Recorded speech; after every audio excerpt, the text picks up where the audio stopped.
na nova lei de licitações? Gente, presta atenção, aí a coisa vai mudar. Porque na nova lei de licitações, primeiro, deixa eu só falar das modalidades, tá? E depois eu venho com a grande cartada da nova lei, que é uma das maiores vantagens para quem for agora se tornar um analista master de licitação, tá? Vamos lá. Na nova lei de licitações vai cair a tomada de preços e o convite. O que significa? A tomada de preços e convite não vai mais existir a partir de 1º de abril de 2023, tá? E no lugar dele, não no lugar, né? Eles excluíram essas duas e colocaram uma outra modalidade que chama diálogo competitivo. Então, deixa eu explicar como que vai funcionar essas modalidades aqui para você, tá? Vou explicar aqui como que vai funcionar. Vamos só ver aqui, deixa eu descer um pouquinho. Vamos lá. Antes de eu explicar as modalidades, olha aqui a grande vantagem que você tem agora em se tornar analista master de licitação. Enquanto que no regime atual a gente tem ali uns 5% de licitações que ainda são presenciais, na nova lei de licitações isso vai mudar. Na nova lei de licitações, o que o legislador estabeleceu? Olha, todas as licitações em qualquer modalidade vai ter que ser feito de forma online, vai ter que ser feito de forma eletrônica. Ou seja, eu só vou poder fazer, uma prefeitura, um órgão, ele só vai poder fazer a licitação presencial se, ele tiver uma justificativa excepcional para aquilo, tá? Até é difícil a gente pensar numa justificativa, mas tem que ter uma justificativa excepcional para aquilo, tá? Além disso, além dessa justificativa, ele vai ter que gravar, vai ter que vou fazer aqui um pregão e vai acontecer de forma presencial.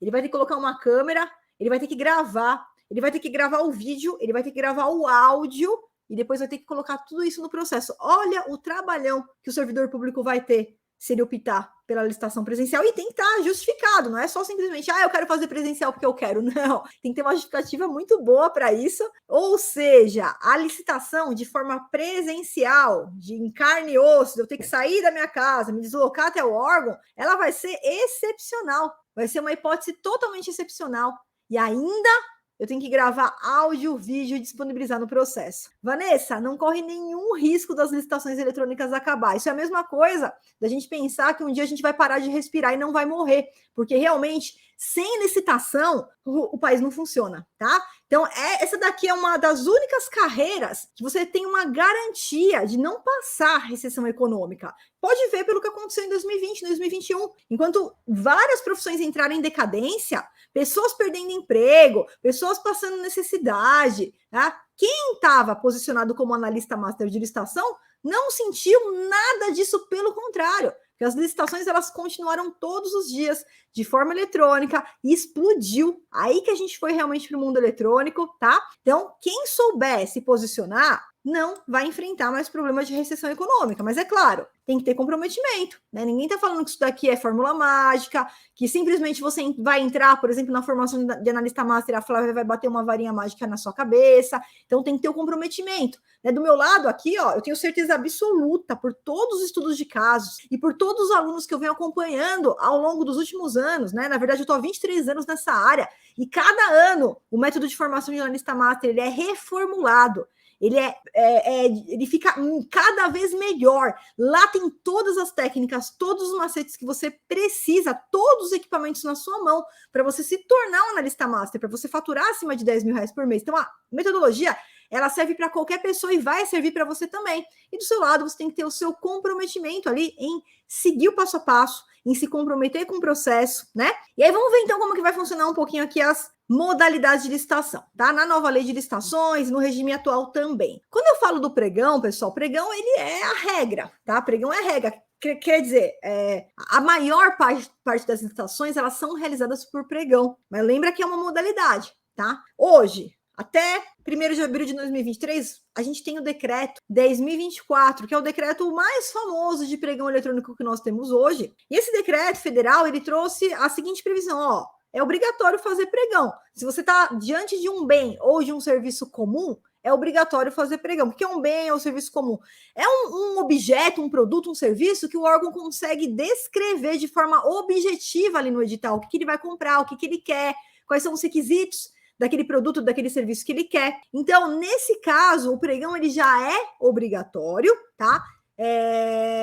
Foi por isso que a gente já teve, até mesmo antes de acontecer essa pandemia e tudo mais, a gente já teve o pregão explodindo. O pregão ele já tinha explodido antes. em 2019, né? E ali aquelas prefeituras, muitas vezes que estavam fora, que não estavam usando o pregão eletrônico, elas tiveram que se virar nos 30 quando, em 2020, tudo fechou. Veio aquele problema, tudo fechou. Então a gente viu os municípios correndo desesperadamente. Grande maioria pediu adesão ao Compras Gov BR, passaram a usar o Compras Gov BR, outros usam licitações do Banco do Brasil, e aí começaram a já se adaptar para nova tecnologia, que é a licitação eletrônica, é a licitação online. E não vai ter como fugir disso, porque na nova lei de licitações, ninguém vai poder ficar de fora. Então, já todos os municípios, mesmo aqueles menores, eles já vão ter que se adaptar para essas novas normas, tá? Que vão ser preferencialmente sempre de forma ali eletrônica. E na Lei 14.133, como que vai funcionar? A mesma coisa. Ele vai ser obrigatório também para bens, para serviços comuns, tá? E ainda também serviços de engenharia comuns. Nesse caso, quando eu estiver diante de um serviço de engenharia comum,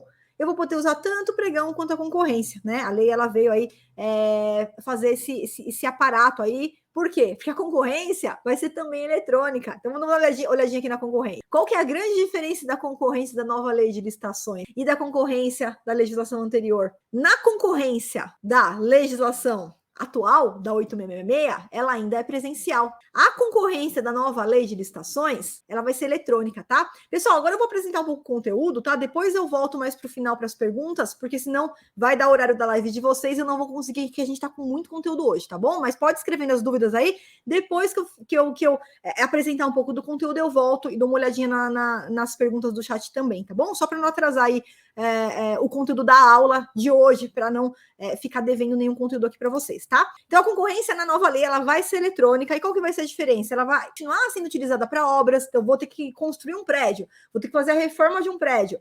Eu faço a concorrência, mas eletrônica, pela internet. Olha só a oportunidade para você que quer se tornar um analista master, que não quer sair de casa, que quer só montar uma mesinha aí no seu quarto com um computador, tá na sua mão. A decisão é sua. Aqui, ó, você está diante de uma carreira imediatamente aplicável. Você pode já se preparar, inclusive para as oportunidades da nova lei. E quando for bem, serviços especiais, que é o contrário de objeto comum, é um serviço bem específico, um serviço com uma alta complexidade, onde o órgão ele não consegue ali fazer uma descrição objetiva. Então, a gente vai ter a concorrência, mas ela vai ser eletrônica. E posso falar a verdade para você? Na prática, não vai mudar quase nada. Na prática, na nova lei de licitações, você participar de uma concorrência ou de um pregão, ele vai dar na mesma. Tá? Então, é o mesmo passo a passo. Uma vez que você domina essa rota, você vai conseguir participar de qualquer licitação, em qualquer modalidade. E aí a gente vem para a novidade. A novidade é o diálogo competitivo. Flávia, o que é esse negócio aí de diálogo competitivo? Isso aqui é novidade, isso aqui não existia, tá? Só que a gente vai ter em primeira mão na nova lei de licitações. Mas, ó, serão casos bem restritos. Não serão a maioria dos casos de forma nenhuma. Por quê? Porque o diálogo competitivo é uma modalidade que, apesar de eu poder utilizá-lo tanto para contratar uma obra, um serviço, ou para comprar um produto, que a gente chama de compras, né? Nesse diálogo competitivo, o órgão público, ele sabe qual que é o problema dele, mas ele não sabe qual que vai ser a solução. Poxa, eu preciso fazer aqui um estúdio totalmente à prova de som, de forma que se alguém estiver sendo assassinado aqui na porta, né, tomando 57 facadas, gritando, eu não vou escutar aqui, não vai me atrapalhar, não vai atrapalhar a aula. Tenho como fazer isso? Bom, eu sei que eu preciso de um estúdio à prova de som, mas eu não sei qual que é a técnica que você pode utilizar aqui nas paredes, a ponto de não escutar gritos aqui do corredor. Então, eu vou para o mercado, eu faço um diálogo entre licitantes, empresas que têm essa tecnologia, elas vão oferecer as tecnologias, o que elas podem atender, vou verificar qual que me atende, e depois a gente vai para a etapa de disputa. Mas são casos ali muito específicos, então não vão ser grandes casos, não vão ser muitos casos, é um percentual pequeno. A gente tem uma ideia que é um percentual pequeno, tá? Um percentual pequeno de participação aqui no diálogo competitivo, tá bom, pessoal?